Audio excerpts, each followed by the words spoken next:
오늘은 은혜의 70년을 넘어 부흥의 100년을 향하여 가는 교회. 우리 같이 한번 제목을 읽어볼까요? 시작. 은혜의 70년을 넘어 부흥의 100년을 향하여 가는 교회.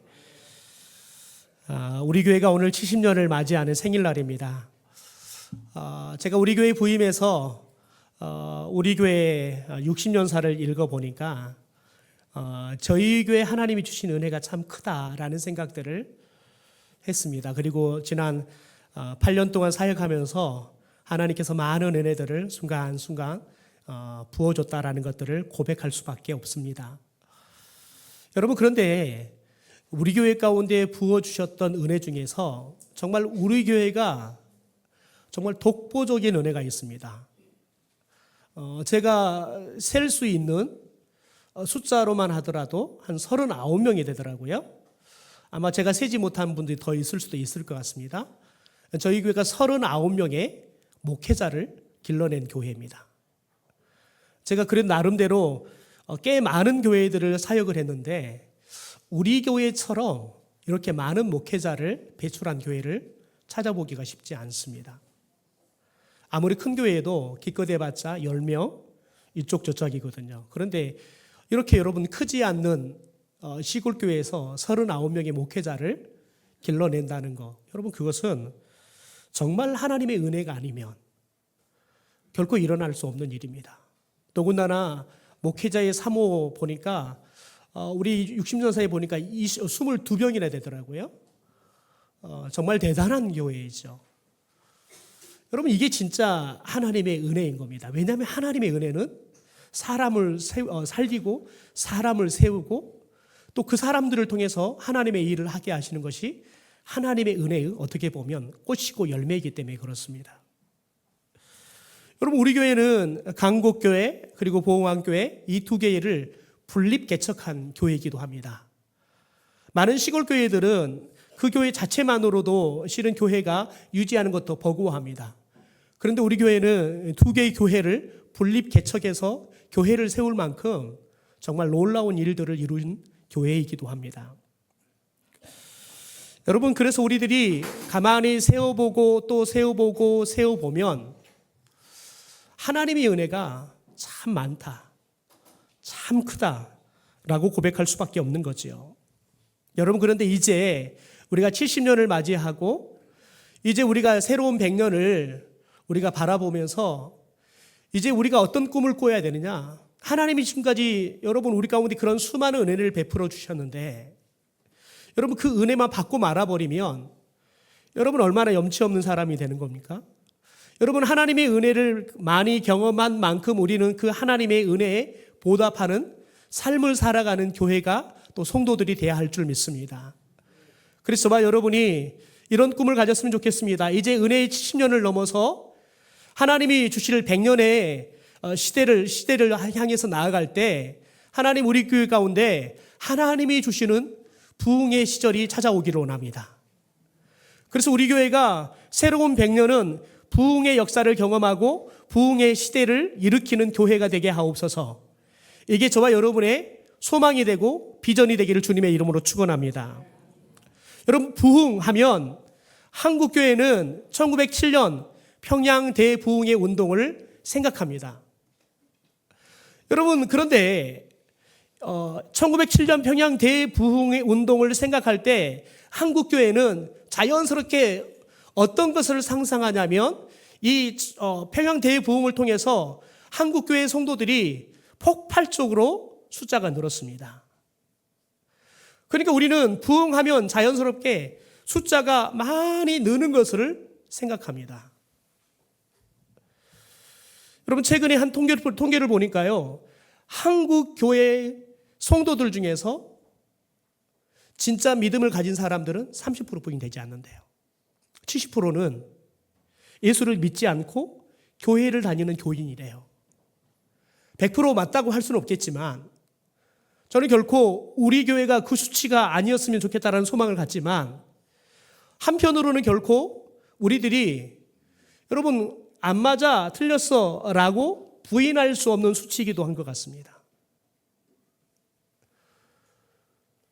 여러분, 그런 생각해 보십시오. 예수를 믿지 않는 무리들이 많이 늘어나는 게 부흥이다 그러면 여러분 그게 진짜 부흥일까요? 그게 진짜 건강한 교회일 거냐는 거예요. 여러분 우리가 부흥하면 가장 많이 떠오르는 말씀이 어디입니까? 하박국 3장 2절의 말씀입니다. 우리 같이 한번 읽어볼까요? 같이 읽죠. 시작. 여호와여 내가 주께 대한 소문을 듣고 놀랐나이다. 여호와여 주는 주의 일을 이 수일 내에 부흥하게 하옵소서. 이 수일 내에 나타내시옵소서. 진노 중이라도 긍휼을 잊지 마옵소서. 여러분 많은 그리스도인들은 이 수일 내에 부흥하게 하옵소서 이 구절을 좋아합니다. 특별히 목사들은 더 좋아합니다. 그런데 그 좋아하는 이유가 뭐냐면 숫자가 많이 늘 거라는 기대가 있기 때문에 그렇습니다. 여러분 그런데 이것은 하나님이 말씀하시는 부흥에 대한 반쪽짜리의 이해뿐이 되지 않습니다. 여러분 여기서 부흥이라는 단어, 이 단어는 히브리어로 하예후입니다. 그런데 어떤 의미가 있냐면 살리다라는 의미가 있습니다. 그래서 새 한글 성경에서는 이 부분을 이렇게 번역했습니다. 몇 년 안에 그 일을 되살려 내주십시오. 되살려 내주십시오 라고 번역하고 있습니다. 여러분 되살린다는 것, 그것은 죽은 것이 다시 살아난다는 것을 의미하는 겁니다. 후안 카를로스 오르티즈 목사님께서 특별히 이 부흥에 대해서 설명할 때 공동묘지의 예화를 가지고 설명을 하는 것을 즐겨하셨습니다. 여러분 공동묘지가 부흥한다고 생각해 보십시오. 공동묘지가 부흥하는 것은 뭘까요? 시체들이 늘어나는 거겠죠. 여러분 그런데 생각해 보십시오. 공동묘지의 시체들이 여러분 늘어나면 사람들은 기쁘십니까? 여러분 생각해 보십시오. 제 고향을 가보면 제 고향이 N 이름이 불리는 개미 이름이 뭐냐면 갯골입니다. 갯골. 왜냐하면 마을 모양이 갯꼬리처럼 생겼다 그래서 갯골입니다. 이렇게 뺑 꼬리가 말아지듯이 마을이 그렇게 생겼습니다. 그런데 저희 집은 제일 밑에 쪽에 있습니다. 그래서 저희 집에서 보면 동네가 다 보입니다. 그런데 여러분 요즘 저희 고향을 가보면 뭐가 제일 많이 보일까요? 무덤만 늘었습니다. 사는 사람보다 무덤이 더 늘었습니다. 왜냐하면 무덤들을 이제 집 가까운 데다가 다 만들어 놨어요. 그래가지고 막 산을 깎고 밭을 무덤으로 만들어 놔서 집에서 보면 무덤 투성이입니다. 정작 집들은 비어 있습니다. 여러분 마을이 사람이 있는 게 아니라 무덤이 늘어버렸습니다. 결코 여러분 그것을 건강한 마을이라고 말할 수 없는 거지요. 여러분 그래서 후안 카를로스 목사님은 이렇게 말합니다. 공동묘지에 시신이 늘었다 그래서 놀라운 일도 아니고 뉴스거리도 아니라는 거예요. 여러분 그런데 공동묘지에 사람을 장례 예배를 마치고 하간을 하는데 갑자기 무덤 속에서 사람이 똑똑똑 여러분 한다고 생각해 보십시오. 죽었던 사람이 묻으려고 그랬더니 살아나 버렸습니다. 여러분 그러면 한 사람이 살아나도 여러분 공동묘지에 놀라운 일이 일어날 거라는 거예요. 뉴스거리가 될 거라는 거예요. 여러분 부흥이라는 건 그렇다는 거예요. 하나님의 놀라운 일은 하나님의 나라의 놀라운 일은 뭐냐면 오늘 우리가 모여있는 이 교회 안에 한 영혼이 살아나는 것. 여러분 그래서 천국의 잔치가 언제 열리냐면 한 영혼이 죽게 돌아올 때 하나님이 하나님의 나라에서 천국 잔치를 일으키신대요. 저는 우리 교회가 그런 교회가 되기를 소망합니다. 우리 구암교회 때문에 우리가 모일 때마다 한 영혼이 살아나는 역사 때문에 하나님의 나라가 우리 교회가 모일 때마다 잔치가 일어나기를 소망합니다. 여러분 그런데 여러분 후안 카를로스 목사님은 진정한 부흥을 그래서 이렇게 정의합니다. 죽은 것 같은 교회가 하나님의 말씀과 성령으로 살아나는 것이다. 다시 한번요. 진정한 부흥은 죽은 것 같은 교회가 하나님의 말씀과 성령으로 살아나는 것이다. 여러분, 오늘 본문이 바로 이 부흥에 대해서 가장 잘 보여주고 있습니다. 오늘 우리는 간단히 6절까지만 읽었는데 오늘 본문은 14절까지 함께 봐야 할 것인데요. 여러분, 14절까지의 말씀 속에 살아나다라는 말이, 살아나다라는 동사가 6번이나 나옵니다. 여러분, 그런데 이 살아나다라는 말을 히브리 동사가 뭐냐면 하야요, 하야. 여러분, 이 하야에서 나온 말이 있습니다. 여러분, 아담의 부인 이름이 뭐죠? 하와입니다. 하와. 그러니까 하야라는 이 동사에서 하와라는 명사 생명이라는 말이 나온 겁니다. 그러니까 여러분, 하와라는 이름의 뜻이 뭐예요? 생명이라는 말이에요. 여러분, 그래서 성경의 주제를 여러분 정리해 보면 성경에서 하나님이 이야기하고 싶은 건 뭐냐면 하나님께서 인간을 구원하시는 사랑의 이야기입니다. 그러니까 하나님께서 사람을 살리시는 생명의 이야기가 성경의 주제라는 거예요. 오늘 이야기를 한다 그러면 부흥의 이야기가 성경의 주제라는 거예요. 부흥은 뭐라 그랬어요? 죽은 생명을 살리는 거. 그게 부흥이라고요. 오늘 말씀을 보면 하나님께서 어느 날 에스겔 선지자를 한 산 가운데서 마른 뼈가 가득한 골짜기로 인도해 갑니다. 여러분, 그런데 하나님께서 마른 뼈들을 보여주고는 에스겔 선지자에게 이 마른 뼈가 무엇을 의미하는지 설명해 줍니다. 11절입니다. 우리 같이 11절 읽어볼까요? 시작. 또 내게 이르시되 인자야, 이 뼈들은 이스라엘 온 족속이라. 그들이 이르기를 우리의 뼈들이 말랐고 우리의 소망이 없어졌으니 우리는 다 멸절되었다 하느니라. 여러분, 이 마른 뼈들이 뭐래요? 예, 이스라엘 백성들이래요. 이스라엘 나라래요. 그러니까 이스라엘 백성들의 상태가 이 마른 뼈처럼 죽어버렸다는 거예요. 다 말라 비틀어져서 살아날 가능성 제로라는 거예요. 여러분, 에스겔 선지자는 주전 597년에 바벨론이 두 번째로 남유다를 침공해 들어옵니다. 그때 남유다의 왕이었던 여호야긴 왕과 함께 이 에스겔 선지자가 포로로 잡혀서 바벨론으로 끌려갑니다. 그리고 바벨론에서 특별히 여러분 그발 강가라는 주변에서 안식일이 되면 이스라엘 백성들이 모여드는 겁니다. 왜냐하면 여러분 강가에는 뭐가 있냐면 이런 절벽들이 있는데 이 절벽에 물들이 흘러가면서 자연스럽게 자연 침하되고 하면서 동굴 같은 게 생기는 거예요. 그러니까 비가 와도 비를 피할 수 있는 장소가 생기는 겁니다. 그래서 그발 강가 그 주변에 모여서 이스라엘 백성들이 안식일을 지키고 예배하면서 에스겔 선지자가 포로로 잡혀간 이스라엘 백성들에게 하나님의 말씀을 전해주는 일들을 했습니다. 여러분, 그런데 생각해 보십시오. 포로로 끌려가서 노예 생활을 합니다. 그러니 이스라엘 백성들의 여러분 상황이 나아질 가능성이 있어요, 없어요? 한번 노예가 되면 여러분 영원히 노예입니다. 그러니까 여러분 살아갈 소망이 없습니다. 다시 고국으로 돌아갈 희망이 없어요. 여러분, 그런데 이런 이스라엘 백성들이 어떤 사람이었습니까?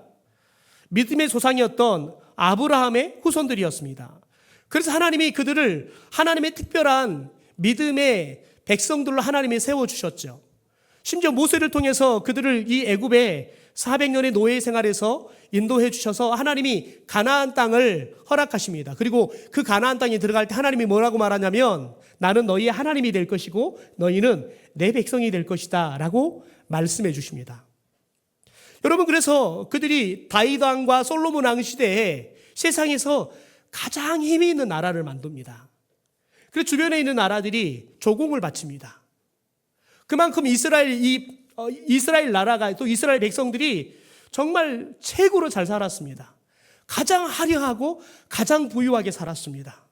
무서울 것 없고 두려울 것 없는 나라를 이루고 살았습니다. 그런데 그들이 이제 나라는 다 빼앗겨 버리고 심지어 이제 자신들이 재산은 물론이고 집도 다 빼앗겨 버리고 심지어 자신의 목숨도 몸도 다 빼앗겨 버려서 내 거라는 건 아무것도 없습니다.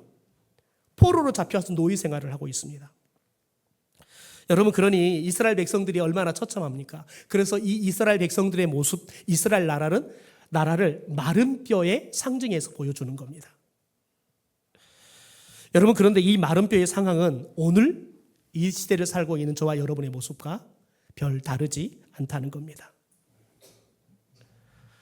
여러분은 은혜가 말라가요. 은혜가 없어서 우리가 예배 드리지만 여러분 감동이 없어요. 저와 여러분 말씀을 듣지만 여러분 말씀을 들을 때 가슴이 뜨거워지지 않아요. 여러분, 우리가 교회를 건축해 가는데 가장 많이 제가 듣는 게 뭐냐면, 앞으로 교회는 계속 이 숫자가 줄어들 건데 교회를 크게 지을 필요가 있을까요? 이 이야기를 가장 많이 들어요. 우리 교회 안에서도 그 이야기를 제일 많이 듣고요. 건축한다는 이야기를 들으면 목사님들도 그 이야기를 합니다. 그래서 마치 이제 한국 교회는 계속해서 쇠퇴해 갈 것이 기정사실이 된 것처럼, 마치 진리처럼 이야기하고 있습니다. 마치 여러분 오늘 에스겔 올짝의 마른 뼈처럼 우리가 우리를 보고도 희망이 없다는 거예요. 소망이 없다는 거예요. 아, 우리 이대로 살 가능성 없어. 더 잘 될 가능성 없어. 계속해서 우리 더 어려워질 거야. 더 힘들어질 거야. 여러분, 마치 이게 진리처럼 우리 속에 자리를 잡아버렸어요. 여러분, 사람들이 만드는 신화예요. 거짓이라고요. 여러분, 어떻습니까? 여러분, 에스겔 올짝의 마른 뼈가 과연 진짜 부흥할까요? 살아날 수 있을까요? 3절에 보면 하나님께서 그래서 이 뼈들을 보여주고 에스겔 선지자에게 질문합니다. 이 뼈들이 능히 살 수 있겠느냐? 이 뼈들이 능히 살 수 있겠느냐? 에스겔 선지자에게 하나님이 질문합니다. 여러분, 하나님은 오늘 이 시간 저와 여러분에게 질문하십니다. 야, 마른 뼈 같은 구암교회가 살아날 수 있겠냐? 예배 시간에 저렇게 자고 있는 우리 다음 세대가 살아날 수 있겠냐? 살아나네요. 여러분, 우리가 어떤 답을 할 수 있을까요? 목사인 저도 아멘 하고 싶은데 선뜻 아멘이 되지 않습니다. 제가 지난 목요일 날은 요수를 잠깐 다녀왔습니다. 요새 더 큰 은혜교회라고, 그 교회가 뭐 굉장히 다음 세대가 폭발적으로 부흥하고 있고 교회가 부흥하고 있다는 소식, 그리고 그 교회가 우리가 교회가 좀 샘플할 수 있는 그런 시설들이 잘 돼 있다 그래서 초청이 들어와서 갑작스럽게 다녀왔습니다. 근데 제가 그 옆에 여천의 제일 큰 교회에서 사역을 했는데 그런 교회가 있는지도 몰랐어요. 근데 원래 그 교회가 여천 시청 옆에 그냥 주택단지, 옛날 주택들이 가득한 곳에 있었더라고요. 그런데 4년 전에 코로나가 시작되기 전에 그 교회가 목사님이 은퇴하는 조그마한 교회와 합병하면서 목사님이 그렇게 하시더라고요. 자기가 가만히 생각해 보니까 교회도 정말 나름대로 건물도 크고 잘 있었는데 아무리 생각해도 우리 교회가 이대로 여기 있으면 10년 후, 20년 후가 되면 교회가 과연 우리가 존재할 수 있을까? 가능성이 없더라는 거예요. 왜냐하면 다 나이 든 사람만 있었으니까요. 그래서 하나님 앞에 정말 어려운 마음을 먹고 결정했다는 거예요. 우리가 아이들이 있는 곳으로 갑시다. 그래서 교회를 팔고 합병되는 교회에서 10억 정도를 가지고 합병이 돼서 한 30억 정도가 있었던 것 같아요. 그걸 가지고 신도시가 개발되어지는 거기에 종교부지를 사가지고 교회를 한 50억 들여서 지었더라고요.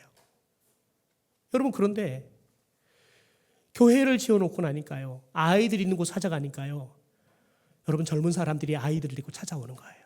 지난 4년 동안 50명 모이던 교회 학교가 지금 200명 모입니다. 4배 불었습니다. 120명 정도 모이는 교회가 어른들이 400명 모입니다. 그 교회가 합해지면서 한 30명 와서 150명 정도 됐다 그러더라고요. 그러니까 작년들은 한 3배 정도가 분 겁니다. 그런데 목사님이 그래요. 자기들은 살기 위해서 몸부림했다는 거예요. 살기 위해서요. 하나님이 그래서 그것을 기특하게 보셔서 하나님께서 그렇게 부흥시켜 주신 거라고요. 여러분, 그런데 거기에는 그 신도시에는 많은 교회들이 들어갔습니다. 여러분, 그런데 그 교회처럼 모든 교회가 다 부흥하는 게 아닙니다. 그런데 그 목사님이 그런 말 하더라고요. 지금도 우리는 다음 세대를 살린다면, 교회가 살아날 수 있다 그러면 어디든지 어떤 교회들 찾아가면서 지금도 여전히 배운다는 거예요. 그리고 끊임없이 변화를 시킨다는 거예요. 애들이 너무 불어서 중고등부와 청년들이 도저히 있을 공간이 없어서 100평을, 그것도 이제 청년들이나 중고등부들이 많이 모이는 곳에다가 다시 임대를 해서 지금 리모델링해서 다음 주부터 그곳에 가서 중고등부와 청년들이 예배를 드린다 그러더라고요. 여러분, 생각해 보십시오. 많은 교회들이 살아날 수 없다, 우리는 잘 될 수 없다 생각만 합니다. 그럼 어떻게 하면 우리가 살 수 있을까? 어떻게 하면 우리가 부흥할 수 있을까? 생각하지 않습니다. 우리는 부흥하지 못할 거야. 우리는 계속의 교회가 어려워질 거야. 이 말만 하고 있습니다. 여러분, 그런데 그 교회는 그러면 어떻게 하면 우리가 살아날 수 있을까? 어떻게 하면 부흥할 수 있을까? 고민하는 겁니다. 그래서 부흥할 수 있다 그러면 여러분, 예배당을 옮기는 것도 어려운 일이지만 과감하게 결정하고 가는 거예요.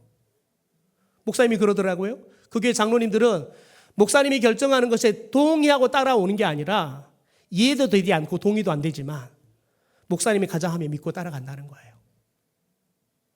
그럼 실제 이해가 안 돼요. 여러분, 그런데 왜 그게 가능할까요? 여러분, 오늘 말씀으로 돌아가 봅시다. 에스겔 선지자에게 하나님이 질문했더니 에스겔이 뭐라고 답합니까? 여러분, 에스겔이 이렇게 답합니다. 주 여호와여, 주께서 아시나이다. 답에 회피한 것도 아니고 답을 안 하는 것도 아닙니다. 여러분, 그런데 이 답이 명답입니다. 왜 그렇습니까?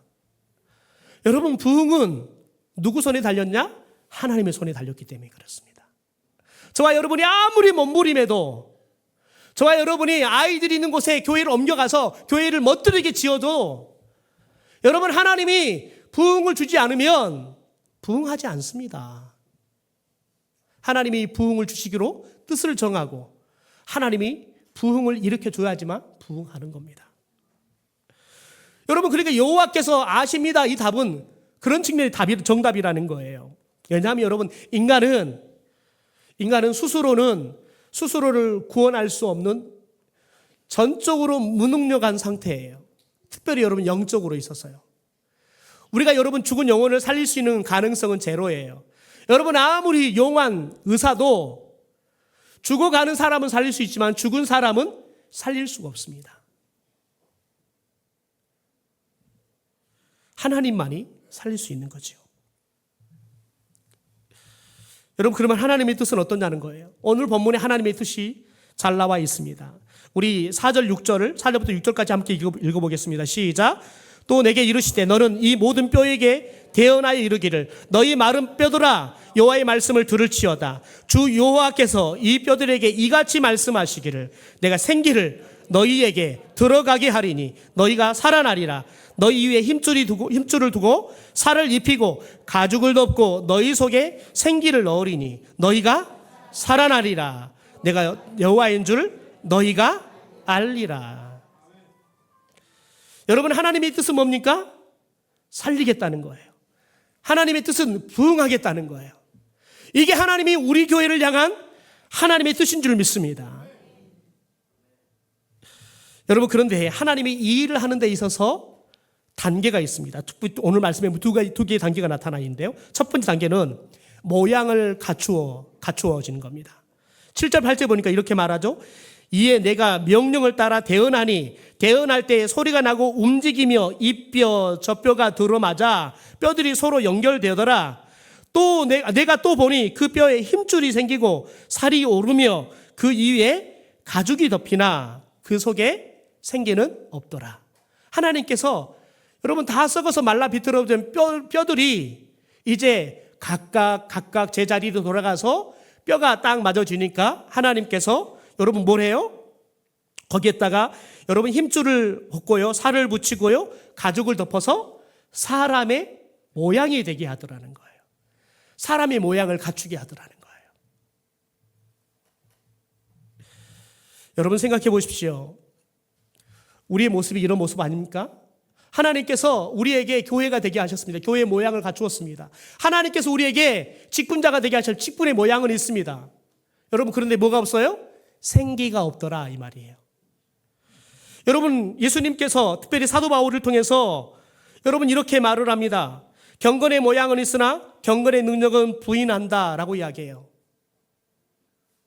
여러분, 경건의 모양은 있는데 경건의 능력을 부인하는 사람들은 하나님이 돌이켜버리라는 거예요. 상대하지 말라는 거예요. 그래서 여러분, 오늘 우리 교회가 여러분 교회 모양은 있는데 여러분 거기에 여러분 성령의 능력과 역사가 나타나지 않는 여러분 교회는 아니냐는 거예요. 그리고 여러분, 하나님이 두 번째 하시는 일이 있습니다. 하나님의 생기가 들어가게 합니다. 우리 9절 10절 같이 읽어볼까요? 시작. 또 내게 이르시되 주 여호와께서 이같이 말씀하시기를 생기야 사방에서부터 와서 이 죽음을 당한 자에게 불어서 살아나게 하라 하셨다 하라. 이에 내가 그 명령대로 대언하였더니 생기가 그들에게 들어가매 그들이 곧 살아나서 일어나 서는데 극히 큰 군대가 되더라. 여러분, 여기서 보니까 생기라는 말이 나와요. 히브리어로 르하흐라는 말인데요. 생명의 영, 이런 뜻입니다. 생명의 영. 여러분, 하나님이 사람을 만들 때 먼저 흙으로 사람의 모양을 만들죠. 그러고 난 다음에 코에다가 하나님께서 하고 불어넣습니다. 근데 그걸 뭐라고 하냐면 생기. 하나님의 생기를, 생명의 영을 불어넣으니까 생영이 되었다라고 말해요. 살아 움직이는 사람이 됐다는 거예요. 여러분, 그래서 오늘 말씀에 보면 12절에 보면 하나님께서 에스겔 선지자가 하나님 말씀대로 말씀을 대언하니까요, 생기가 마른 뼈들에게 모양을 갖춘 여러분 사람에게 들어가요. 그랬더니 어떻게 됩니까? 12절에 이렇게 표현합니다. 무덤에서 나오게 하는 것, 이렇게 표현합니다. 여러분 보세요. 내가 너희를 무덤을 열고 너희로 거기서 나오게 하고 라고 이야기합니다. 여러분, 무덤을 열고 나온다는 게 뭐예요? 죽은 사람이 살아서 나오는 거예요. 이게 부흥이에요. 여러분, 저는 우리 교회 성도들이 예배 들어올 때는 다 죽어서 들어와도 여러분 말씀을 들을 때 여러분의 영혼이 살아나기를 주님의 이름으로 축원합니다. 우리 다음 세대들이 말씀을 들을 때마다 하나님이 생기를 불어넣어 주셔서 우리 아이들이 살아나는 역사, 부흥의 역사가 일어나기를 주님의 이름으로 축원합니다. 여러분 14절 볼까요? 14절 말씀을 같이 한번 읽어볼까요? 시작. 내가 또 내 영을 너희 속에 두어 너희가 살아나게 하리라. 내 영이 뭘까요? 성령을 우리 가운데 둔다는 거예요. 여러분, 이미 하나님이 우리 가운데 성령을 주신 줄 믿습니다. 여러분, 우리 가운데 성령이 능력의 영이 되려고 하면 우리들이 성령의 충만함을 경험해야 합니다. 성령의 권능에 임해야 될 줄 믿습니다. 여러분, 성령의 능력이 충만하고 성령의 권능에 임하는 것은 언제 임합니까? 저와 여러분이 하나님의 여러분 그 은혜를 사모하고 저와 여러분이 기도할 때 성령이 충만하게 임할 줄 믿습니다. 성령의 권능이 기름 부어줄 줄 믿습니다. 그러면 저와 여러분이 살아나는 거예요. 그러면 우리 교회가 살아날 줄 믿습니다. 그러므로 여러분, 저와 여러분이 100년을 향해 나아가되 저와 여러분이 하나님 우리 교회를 살려주십시오. 하나님 우리 교회에게 수일 내 부흥케 하옵소서. 이게 저와 여러분의 기도가 되기를 소망합니다. 우리가 기도하기 시작할 때 하나님께서 우리 가운데 성령을 주셔서 성령의 능력을 주셔서 부흥의 역사를 허락하실 줄 믿습니다.